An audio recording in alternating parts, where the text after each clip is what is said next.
पर आएंगे तो बड़ा अनर्थ हो जाएगा।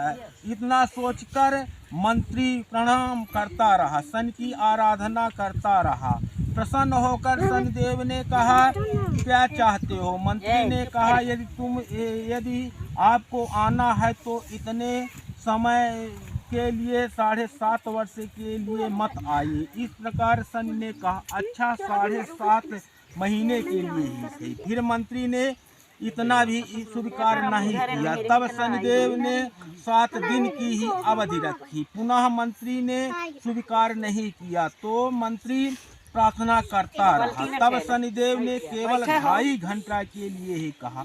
मंत्री ने विनय पूर्वक कहा कि इसके उद्धार पाने का कोई उपाय है? शनिदेव ने कहा, मेरा आना अवश्य है। तब राजा मंत्री ने कहा, तो फिर मेरे ही ऊपर आइए, राजा को छोड़ दीजिए। शनिदेव ने मंत्री की प्रार्थना मान ली। शनिदेव के आगमन का किसी को पता भी न था कि वे 2.5 घंटा के लिए ही आएंगे। मंत्री केवल पूजा में लगा रहा। शनि के आगमन के फलस्वरूप किसी को पता न था कि कब आ रहे हैं। हरे शनिभ्यो नमः। राजकुमार का सिर काट करके मंत्री के द्वार पर लटका दिया गया। यह खबर राजा तक पहुंच गई कि फलस्वरूप मंत्री को प्राण दंड देने की सजा दी गई। वे स्थल पर फांसी पर लटकाए गए। राजकुमार की अंतिम संस्कार की तैयारी होने लगी। फिर भी मंत्री मौन पड़ा रहा। वह केवल 2.5 घंटा के बीत जाने की प्रतीक्षा करता रहा। राजकुमार की चिता में आग लगा दी गई। मंत्री के गले में मृत्युकारक फंदा डाल दिया गया। ठीक उसी समय शनिदेव का 2.5 घंटा का समय पूरा हुआ। राजकुमार चिता से उठकर बैठ गए। मंत्री के गले का फंदा निकल गया। इस अद्भुत घटना से सभी को बड़ा आश्चर्य हुआ। राजा ने मंत्री को बुलाया। मंत्री ने आकर राजा को प्रणाम किया। राजा ने मंत्री से इस घटना की बात पूछी। मंत्री ने विनम्र होकर के शनिदेव की कूर्तिका एवं कृपा की पूरी बात कह सुनाई जैसे हुई थी। मंत्री ने राजा से कहा, महाराज, जब शनिदेव के आगमन का फल 2.5 घंटा क्या हुआ तो 7.5 वर्ष में क्या क्या अनर्थ नहीं हो सकता है, जिसकी कल्पना भी नहीं की जा सकती है।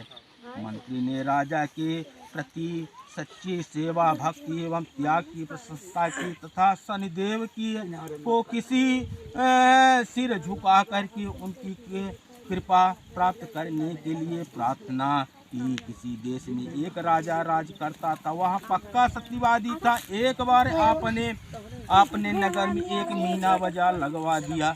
राजा ने दूर दूर से सभी व्यापारियों को सम्मिलित होने को निमंत्रण दिया। राजा ने यह भी घोषणा कर दी कि जिस व्यापारी का माल नहीं बिचेगा उसे राजा स्वयं खरीद लेगा, जिससे व्यापारी को कोई हानि नहीं उठानी पड़ेगी। उस बाजार में एक दिन एक बुद्धिहीन लोहार शनिदेव की लोहे की बनी हुई मूर्ति लाकर रख दिया, परंतु उस मूर्ति का खरीदार कोई भी न था। जब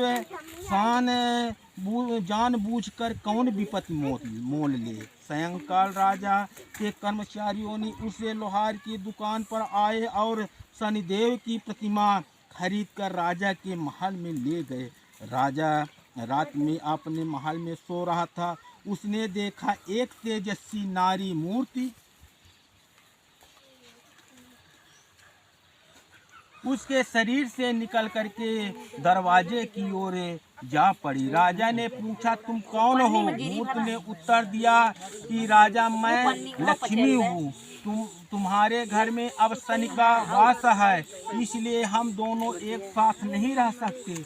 राजा ने लक्ष्मी को जाने से नहीं रोका। इसके पश्चात एक बुद्धिहीन पुरुष निकला। राजा दरवाजे की ओर जाने लगा।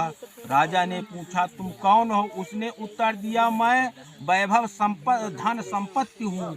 मैं सर्वदा लक्ष्मी के साथ रहता हूँ। जब लक्ष्मी ही नहीं रही तो मैं कैसे रह सकता हूँ? अतः संपत्ति भी चली गई। इस प्रकार क्रमशः धीरज, धर्म, दया एवं क्षमा आदि गुण भी चले गए। अंत में जब सत्य निकल कर जाने लगा तो राजा ने पूछा, तुम कौन हो हे देवपुरुष? देवपुरुष ने कहा, हे राजन, मैं सत्य हूँ। राजा ने सत्य के चरण पकड़ लिया और कहा, सत्य देव, तुम कैसे जा सकते हो? तुम्हारे लिए ही तो मैंने सब कुछ त्याग दिया।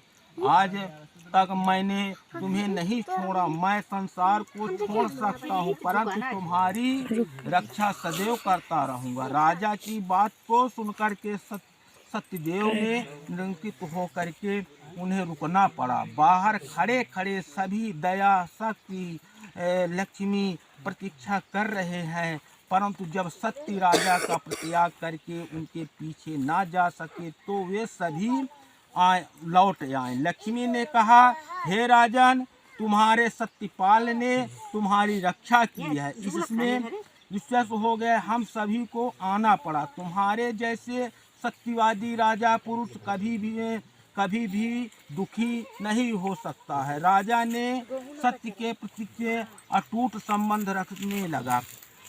शनिदेव तथा लक्ष्मी को एक साथ रहना पड़ा। किसी ग्राम में एक ब्राह्मण रहता था, उसके 3 बहुएं थी। एक बार वह सावन के महीने में शनिवार के दिन अपनी छोटी बहू को घर पर भोजन बनाने तथा पूजा की सारी तैयारी का काम दे करके पूरे परिवार के साथ खेत पर काम करने चला गया। उसकी छोटी बहू बड़े दयाशील थी। जब सब लोग घर से चले गए तो हरे शनिचराय नमः शनिदेव कोढ़ी का भेष बनाकर उसके घर पर आए। उन्होंने बहू से तेल उठवाने कहा, नहाने के लिए गर्म पानी मांगा। शनिदेव की सभी आवश्यकताओं को पूर्ण किया। उन्होंने भोजन करके जूठे पत्तल को मोड़ करके छपरा में डाल दिया। जब सायंकाल में सभी परिवार के लोग घर लौट कर आए तो देखा, हरे शनिचराय नमः